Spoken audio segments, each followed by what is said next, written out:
नमस्कार फॅमिली. तर मी या घरात स्वयंपाकाची कामं करते आणि इकडे मी आज सिमला मिरचीची एक वेगळ्या पद्धतीने भाजी बनवत आहे. तर घरामध्ये असे बहुतेक जण असतात ज्यांना सिमला मिरची आवडत नाही. आता माझ्या पण घरामध्ये मुलीला आणि मिस्टरांना इवन मला पण सिमला मिरचीची भाजी खूप आवडते. पण माझा मुलगा खायला कुरबुर करतो. तर मी विचार केला की चला आज कामावर काहीतरी वेगळ्या पद्धतीने ही सिमला मिरची बनवूया आणि तीच वेगळी पद्धत आज मी तुम्हाला माझ्या व्हिडिओतनं दाखवणार आहे. ह्याआधी सिमला मिरची आपण बेसन पीठ टाकून सुद्धा बनवलेली पाहिली आहे. त्यानंतर शेंगदाण्याचा कूट टाकून सिमला मिरचीची भाजी कशी बनवायची ते देखील तुम्ही पाहिलेली आहे. तर आज थोड्याशा डिफरंट पद्धतीने वेगळ्या पद्धतीने सिमला मिरची आपण बनवणार आहोत. ह्या पद्धतीने तुम्ही नक्की बनवून बघा. खूपच टेस्टी होते सिमला मिरची. तर सिमला मिरचीच्या आतल्या बिया काढून घेतल्या आणि लांब लांब पातळ पातळ अशी सिमला मिरची मी चिरून घेतली. तुम्ही बघू शकता जेवढी सिमला मिरची, आता 4 सिमला मिरची होते त्याच्यामध्ये मी 2 कांदे घेतले आणि ते पण असे लांब लांब असे चिरून घेतले पातळ पातळ आणि ते एका बाउलमध्ये सिमला मिरची आणि कांदे एकत्र करून घेतले. दोन्ही आपल्याला पातळ पातळ लांब लांब छान चिरून घ्यायचं आहे. सिमला मिरची आपल्याला कट करायच्या आधीच धुवून घ्यायची आहे, त्यानंतर कट करायची, जेणेकरून काय होईल ना की ओलसरपणा कमी राहील सिमला मिरचीमध्ये आणि ती आपली भाजी खूप छान होईल. तर अशा प्रकारे मी सिमला मिरची आणि कांदा व्यवस्थित असा मिक्स करून घेतला. कांद्याचे पण आहेत ना सिंगल सिंगल अशी मस्त पंखुडी करून घेतली आणि असा कांदा आणि सिमला मिरची एकत्र करून घेतली एका बाउलमध्ये. त्यानंतर त्यामध्ये मी हळद टाकलं. सर्वात आधी मी हळद टाकली. त्यानंतर मी ह्याच्यामध्ये लाल मिरचीची पावडर टाकलेली आहे, तुम्ही बघू शकता. तर तिखटवाली घरगुती लाल मसाला पण टाकू शकता तुम्ही किंवा रंगासाठी तुम्ही तिखा लाल पण टाकू शकता. तर धणा पावडर मी टाकायला गेली तर डब्यामध्ये धणा पावडर नव्हती, त्यामुळे मी धणा पावडर वरून घेतली आणि ती रिफिल केली. हे पण असतं बरं, स्वयंपाकाची कामं आपण करतो म्हणजे आपल्याला सगळं तिकडे गेल्यावर रेडी मिळतं असं नसतं. तिथे गेल्यावर बहुतेक गोष्टी आपल्याला रिफिल कराव्या लागतात. काय संपलं आहे काय नाही ते सांगावं लागतं, त्याचे अपडेट द्यायला लागतात, जेणेकरून वेळेवर सगळं घरात सामान आणलं जातं. तर ह्यात मी धणा पावडर ॲड केलेली आहे. ह्या कामावरच्या किंवा इतर कामावर जिथे स्वयंपाकीण असते तिकडे शक्यतो त्या मॅडमना किंवा सरांना माहीत पण नसतं किचनमध्ये काय आहे काय नाही, काय संपलं आहे. तर ते सुद्धा आम्हालाच सांगावं लागतं. बरं, धणा पावडर टाकल्यानंतर आमचूर पावडर टाकली. आमचूर पावडर टाकल्यानंतर कसुरी मेथी टाकली. कसुरी मेथी टाकल्यानंतर मीठ टाकलं.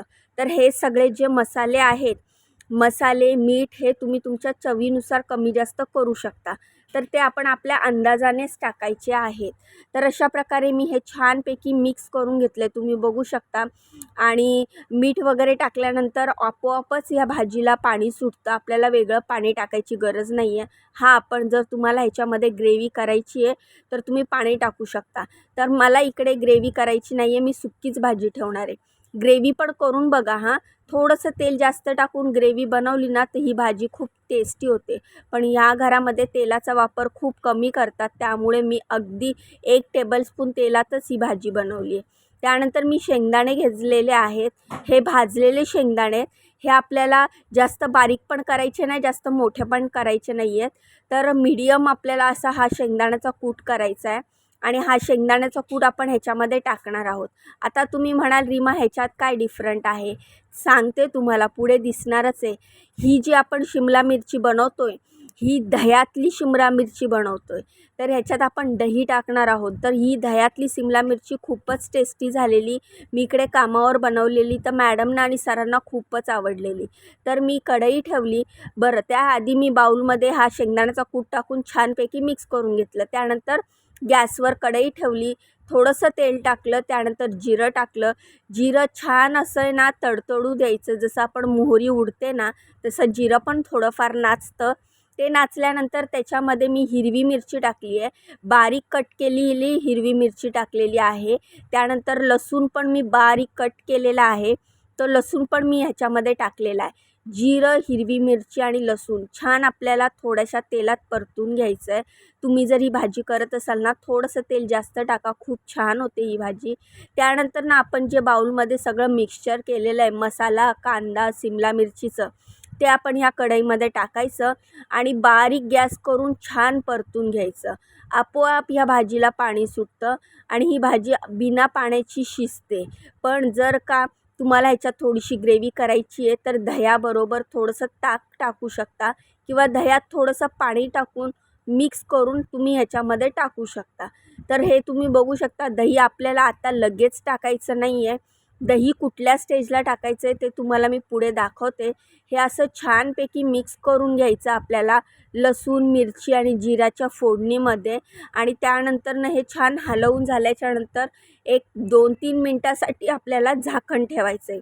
ही भाजी खूप झटपट होते, जास्त वेळ लागत नाही कारण आपण हे असं पातळ पातळ लांब लांब कापून घेतलेलं आहे आणि जास्त वेळ पण लागत नाही, जास्त मेहनत पण लागत नाही. अगदी झटपट, टेस्टी आणि इझी रेसिपी आहे, म्हणूनच मी तुमच्याबरोबर शेअर केली.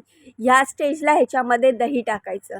तुम्ही दही जर ह्याच्यात टाकत असाल तर थोडंसं पाणी, थोडंसं दही छान एका बाउलमध्ये मिक्स करून घ्या आणि मग टाका. मी तसं डायरेक्ट ते दही टाकलं होतं, त्यामुळे मला एवढं सगळं मिक्स करावं लागलं. तुम्ही जर दही फेटून टाकलं ना थोडंसं पाणी टाकून, की अजून छान रंग येतो भाजीला आणि आपल्याला एवढे मिक्स वगैरे करायची एवढी कटकट राहत नाही. तर दही टाकल्यानंतर आपोआपच आपल्या भाजीला खूप छान घरभर वास पसरतो आणि खूप छान फ्लेवर येतो.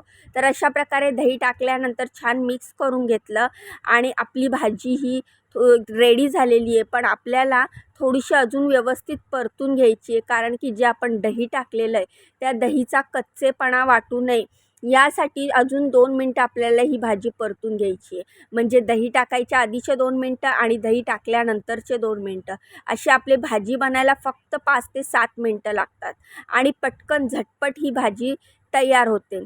तर अशा प्रकारे ही भाजी आपली सगळं मिक्स करून झाल्याच्यानंतर मी 1 मिनटासाठी झाकण ठेवलं, कारण की जे दही आपण टाकलेलं आणि ते दही व्यवस्थित असं आपल्या भाजीमध्ये मिक्स होईल. बाजूला मुकेश भैया दुसरी भाजी बनवत आहेत.